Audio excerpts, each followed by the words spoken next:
நேயர்களுக்கு வணக்கம். இந்த எபிசோடில் நம்ம பார்க்க போகிற மூவி ரிவ்யூ வந்து ஐடி த ஃபேக். அருண் சிவவிலாசன் அவர்கள் இந்த படத்தை இயக்கியிருக்காங்க. இப்போ ஓடிடியில் அவைலபிளாக இருக்குது இந்த படம். ஒரு 2 மணி நேரம் படம் தான்.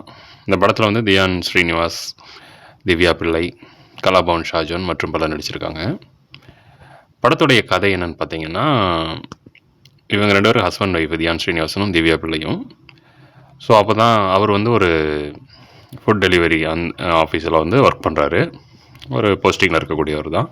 அவருக்கு சீனியராக இருக்கக்கூடியவர் தான் கலாபவன் ஷாஜோன். ஸோ இவங்க ஃபேமிலி ஃப்ரெண்ட்ஸ் வேறு.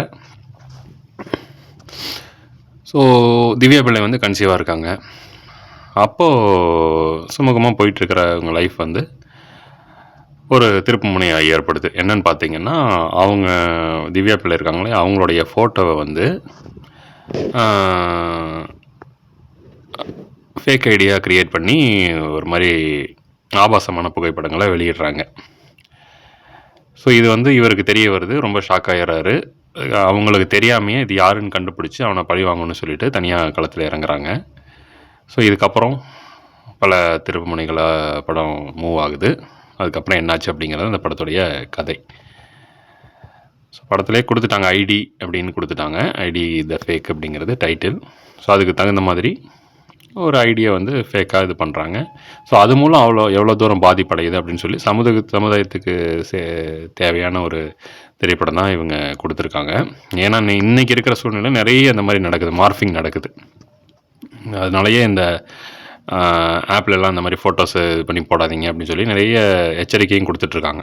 ஸோ அதுக்கான ஒரு திரைப்படம் தான் இந்த படம். ஏன்னா யார் வேணாலும் இந்த மாதிரி எண்ணங்கள் கொண்டவங்க ரொம்ப சீப்பானவங்க. ஸோ அந்த எண்ணங்கள் கொண்டவங்க என்ன பண்ணுறாங்கன்னா, ஏதோ ஒரு பொண்ணோட ஃபோட்டோ போட்டாங்கன்னா அவங்க மூலமாக மார்ஃபிங் பண்ணி நிறைய பேர்த்துக்கு இந்த மாதிரி இது பண்ணி ஷேர் பண்ணி விடுறது. ஸோ இந்த மாதிரி துஷ்டனுக்கெல்லாம் தூர விலகுங்கிற மாதிரி என்ன பண்ணுறது, இந்த மாதிரி கலிசடைகள் இருக்கத்தான் செய்யுது. ஸோ அப்படி தான் இந்த படத்தை எடுத்திருக்காங்க. இந்த படத்துடைய பாசிட்டிவ் வந்து நல்லா நடிச்சிருக்காங்க. தியான் ஸ்ரீனிவாசன், திவ்யா பிள்ளை, கலாபவன் ஷாஜன் எல்லாம் நடிச்சிருக்காங்க. அப்புறம் வில்லனாக ஒருத்தர் வருவார். அவரும் வந்து அவருடைய கேரக்டர் நல்லா பண்ணியிருக்காரு. அவருடைய அப்பா கேரக்டர் ஒருத்தர் வருவார். அவரும் நல்லா பண்ணியிருக்காங்க. நிறைய புதுமுகங்கள் தான். ஸோ அதிகமான கேரக்டர்ஸும் இல்லை, கம்மியானது தான். இருந்தாலும் சில புதுமுகங்கள் அவங்க யூஸ் பண்ணியிருக்காங்க. மியூசிக்கும் படத்துக்கு இப்போ கதைக்கு தகுந்த மாதிரி போகுது. இடையில சஸ்பென்ஸும் கொடுத்துருக்காங்க. எடுத்துக்கொண்ட கான்செப்டை ஓரளவுக்கு ஃபுல்ஃபில் பண்ணியிருக்காங்கன்னு தான் சொல்லணும்.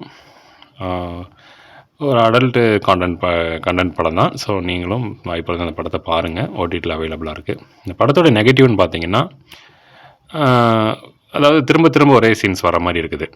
அப்புறம் அந்த ஸ்லோ மோஷன், ஒரு ஃபேஸ் அப்படியே காமிச்சிக்கிட்டே இருக்கிறது, அடுத்த கட்டத்துக்கு நகராத மாதிரி அப்படியே சுற்றிகிட்டே இருக்கிற மாதிரி இருக்குது படம். ஒரு இடத்துல விறுவிறுப்பு தொற்றி கொண்டாலும் அடுத்து என்னங்கிறபோது அது ரொம்ப ஸ்லோவாகவே படத்தை வந்து என்ன பண்ணுது, ஸ்லோ பண்ணி விட்டுறது. அந்த மாதிரி ஒரு கான்செப்டாக இருக்குது. இன்னும் கொஞ்சம் இன்ட்ரெஸ்ட்டாக படத்தை கொடுத்துருந்தாங்கன்னா படம் நல்லா இருந்திருக்கும்.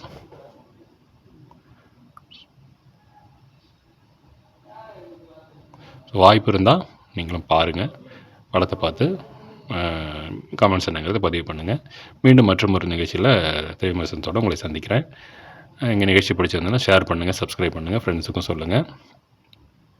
மீண்டும் சந்திப்போம். வணக்கம்.